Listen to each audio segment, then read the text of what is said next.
So, I thought today I would talk about something that affects not only me or us as people, but also our little furry friends.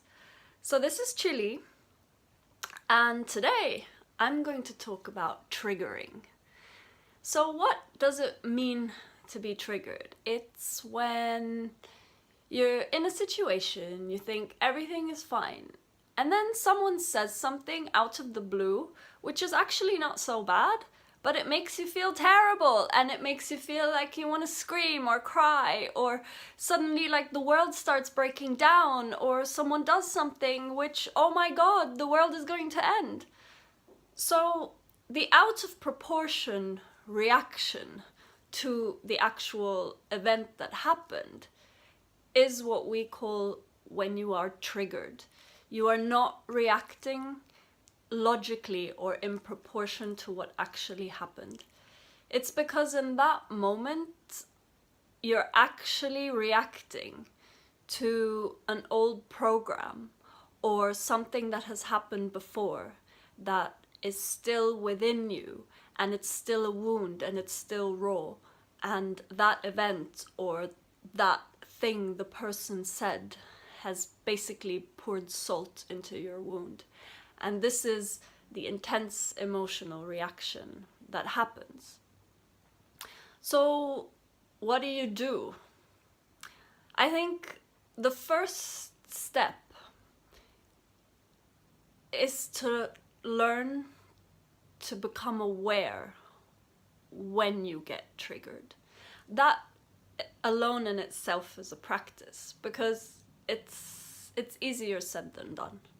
Usually we get triggered and we just react, and often our reaction will be so intense and so emotional and impulsive that we can actually end up hurting the other person unnecessarily, because maybe they've actually not really done anything. It's just the trigger which is causing us to feel the way we do. So a basic practice that really helped me was when the blood starts boiling, when the emotions are rushing in like crazy, just breathe. Just take a minute to take a deep breath in and a deep breath out. And if you manage to do that a few times, those deep breaths give you that tiny bit of distance, that little gap, that little space, which allow you to just perhaps not react on what you're feeling. To give you that space to at least choose to maybe walk away from the situation, even if you feel like you can't really deal with it. Maybe you can at least withdraw and then take the time you need to digest what happened and to think about it, rather than impulsively go and rip someone's head off. Once this becomes a practice, and trust me, this can take a long time. Once this becomes a practice, the next step is, once you've created the gap, the next step is to consciously decide what you're going to do next. So you can start asking yourself questions. Is the situation really that bad? Does it warrant my emotional reaction?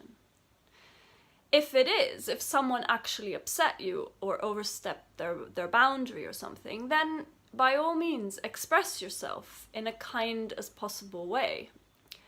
But if you feel, actually, this is touching on something, it's not really in proportion to what the person just said or the situation is bringing, then perhaps ask yourself, what feeling am I relating to? Where is this coming from?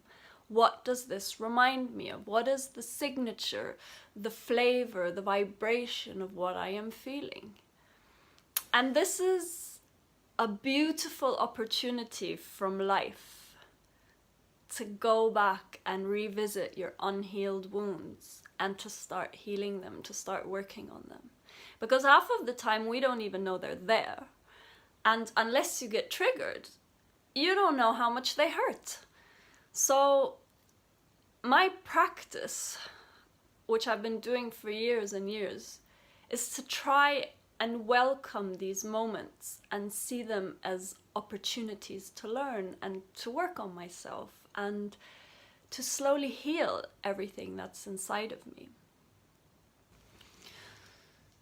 So you've been triggered and you're sitting with this feeling.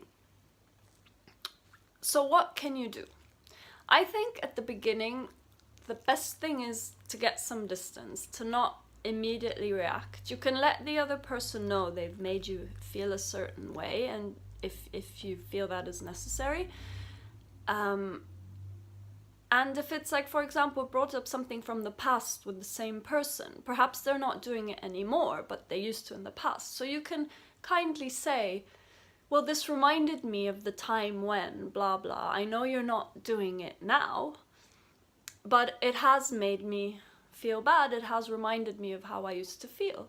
So you can go away and you can go examine yourself. And in this time, you can identify what it is that is actually hurting you. And if it has something to do with the other person, it's a beautiful opportunity to discuss it thoroughly but calmly, not when you're in the raging moment with all these emotions rushing through you. And you might be surprised what the other person has to say to you. You might be surprised how they feel. Maybe they have a perspective which you didn't consider before. So be open and see what it brings you. And sometimes also, Chili, where do you want to go? Before he wants to leave, I'm just going to quickly mention this about the dogs. Dogs are just the same as people. They can be reactive, they can get triggered.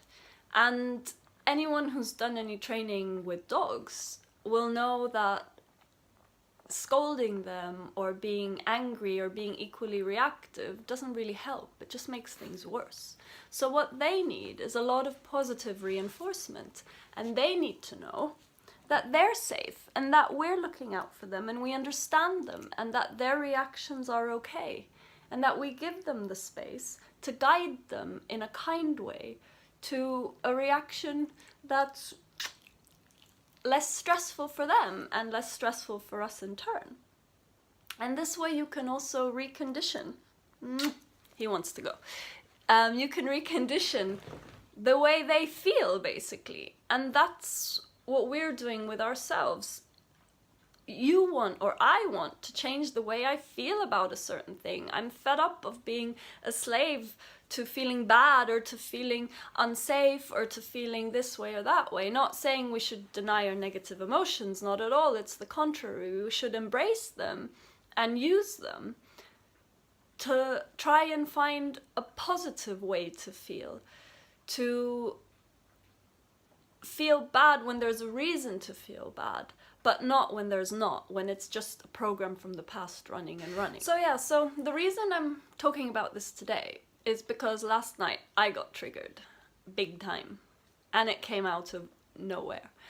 And I felt really scattered.